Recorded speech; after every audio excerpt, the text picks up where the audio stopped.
जय हिंद दोस्तों। हाल में ही 128वां कॉन्स्टिट्यूशनल अमेंडमेंट बिल लोकसभा और राज्यसभा दोनों में पास किया गया। इस बिल का लक्ष्य लोकसभा और सभी राज्यों के विधानसभाओं में महिलाओं के लिए 33% रिजर्वेशन प्रोवाइड करना है। गौरतलब है कि राज्यसभा ने इसे सर्वसहमति से 215 वोट से मंजूरी दे दी है, यानी किसी भी मेंबर्स ने इसके अगेंस्ट में वोट नहीं किया। लोकसभा में यही बिल 454 वोटों से पारित किया गया, जबकि केवल 2 लोकसभा के मेंबर्स ने इस बिल पर असहमति जताई है। दोस्तों, ऐसा रेयर ही होता है कि पार्लियामेंट में कोई बिल पास हो और उस पर कोई कंट्रोवर्सी ना हो। इस बिल को लेकर भी 2 कंट्रोवर्शियल पॉइंट है। सबसे पहला पॉइंट है कि 2024 की लोकसभा इलेक्शन में यह रिजर्वेशन लागू नहीं होगा। गवर्नमेंट कहती है कि डिलिमिटेशन एक्सरसाइज होने के बाद ही इस बिल को एप्लीकेबल किया जा सकता है। आपको बता दूं कि डिलिमिटेशन का मतलब है कि लेटेस्ट सेंसस के आंकड़ों के अकॉर्डिंग कॉन्स्टिट्यूएंसीज को रीड्रॉ किया जाना और उसकी बाउंड्रीज तय करना।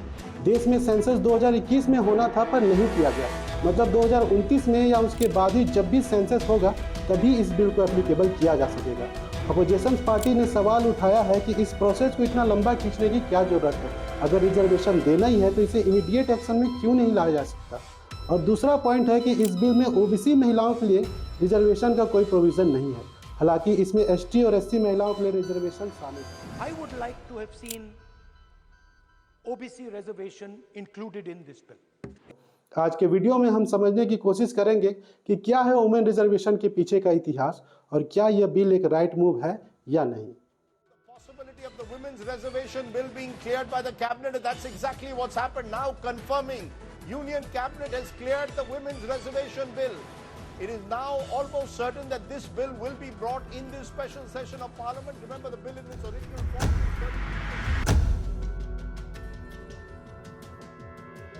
बात है 1946 की, जब हमारे देश का संविधान बनाने के लिए एक संविधान सभा का गठन किया गया था। इस इम्पोर्टेंट टास्क के लिए डॉक्टर BR अम्बेडकर ने ड्राफ्टिंग कमेटी को लीड किया था। संविधान सभा के 299 मेंबर्स में केवल 15 महिलाएं थीं। आप उनके नाम इस वीडियो को पॉज करके देख सकते हैं। हैरानी की बात यह है कि वुमेन रिजर्वेशन को लेकर बहस उस वक्त भी चली थी और ये महिलाएं इसके विरोध में थी। दरअसल उनका तर्क ये था कि महिलाओं को स्पेशल अटेंशन की ज़रूरत नहीं है, बल्कि उन्हें ज़रूरत है इक्वालिटी, सोशल, इकोनॉमिक और पॉलिटिकल जस्टिस की। पर जनरली देखा जाए तो एक सवाल मन में आता है कि क्या इक्वालिटी आज ग्राउंड लेवल पर है। 2023 में भी हमारे देश में कई लोग आपके आसपास सोसाइटीज़ वगैरह में दिखेंगे जो अभी भी महिलाओं को गृहिणी की भूमिका तक ही सीमित रखते हैं। जब मदर नेचर ने औरत और मर्द में फर्क किया है तो हम कौन होते हैं बहस करने वाले।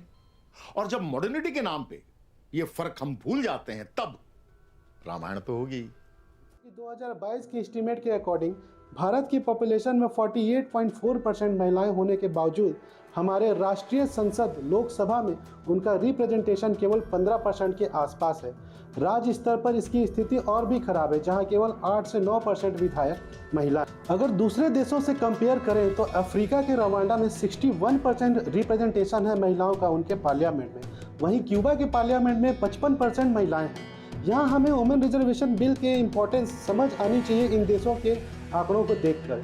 यह बिल हमारे पॉलिटिकल लैंडस्केप में एक ऐसे ग्राउंड की तरह है जिसमें महिलाओं के लिए इक्वल पार्टिसिपेशन इंश्योर किया जा सके। कुछ लोगों के मन में सवाल आता होगा कि ये इंडियन कॉन्स्टिट्यूशन में कैसे फिट हो सकता है, क्योंकि आर्टिकल 14 इक्वलिटी पर जोर देता है और आर्टिकल 15 के तहत कहा जाता है कि आप रिलीजन, रेस, कास्ट और सेक्स के आधार पर भेदभाव नहीं कर सकते। तो फिर ये महिलाओं का रिजर्वेशन, ST, SC का रिजर्वेशन क्यों, ये डिस्क्रिमिनेशन क्यों।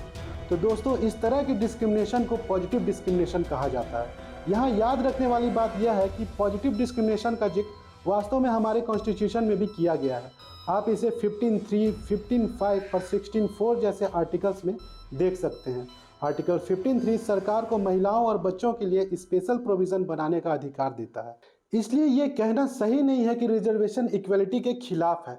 वास्तव में यह सोसाइटी में इक्वलिटी प्राप्त करने का एक टूल है। इसका कॉन्सेप्ट आपको इस तस्वीर से समझ आएगी। रियल में इक्वलिटी हासिल करने के लिए हमें कभी कभी गैप को कम करने की ज़रूरत होती है, और जहां बड़ा अंतर है वहां इक्वलिटी लाने के लिए अधिक प्रयास की जरूरत हो सकती है। समझते हैं इतिहास में वुमेन रिजर्वेशन के लिए किए गए प्रयास और इसकी शुरुआत की। 1983 में कर्नाटका गवर्नमेंट ने कुछ अनोखा काम किया। उन्होंने न्याय पंचायत एक्ट इंट्रोड्यूस किया और लोकल गवर्निंग बॉडीज़ में 25% सीट महिलाओं के लिए रिजर्व किया। लेकिन स्टेट असेंबली में महिलाओं का रिप्रेजेंटेशन अभी भी काफ़ी कम था।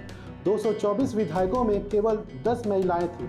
34 मेंबर्स की कैबिनेट में केवल एक महिला मंत्री थी। 1987 में आंध्र प्रदेश ने ग्राम पंचायतों में महिलाओं को 9% रिजर्वेशन दिया। 1991 में उड़ीसा ने पंचायतों में महिलाओं के लिए 33% रिजर्वेशन प्रोवाइड करके एक और भी बड़ा कदम उठाया। नेशनल लेवल पर बात करें तो 1987 में प्रधानमंत्री राजीव गांधी ने सेंट्रल मिनिस्टर मार्गरेट अल्वा की लीडरशिप में एक कमेटी का गठन किया। ये कमेटी महिलाओं के लिए एक योजना लेकर आई जिसमें उनके लिए सीटें आरक्षित करना शामिल था। मई 1989 में राजीव गांधी की सरकार ने एक कॉन्स्टिट्यूशनल अमेंडमेंट बिल पेश किया जिसका उद्देश्य पूरे भारत में सभी स्थानीय निकायों में महिलाओं को 1/3 आरक्षण देना था।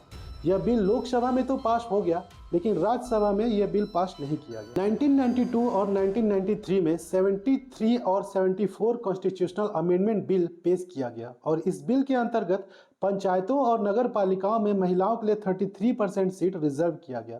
अब टाइम था कि महिलाओं का रिजर्वेशन नेशनल लेवल पर भी प्रोवाइड कराया जाए।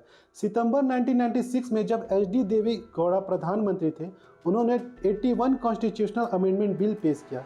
इस बिल का उद्देश्य संसद में महिलाओं के लिए 1/3 सीटें आरक्षित करना था, लेकिन यहाँ विरोध OBC कैटेगरी के रिजर्वेशन की मांग को लेकर होता है और 1996 का प्रयास फेल हो जाता है।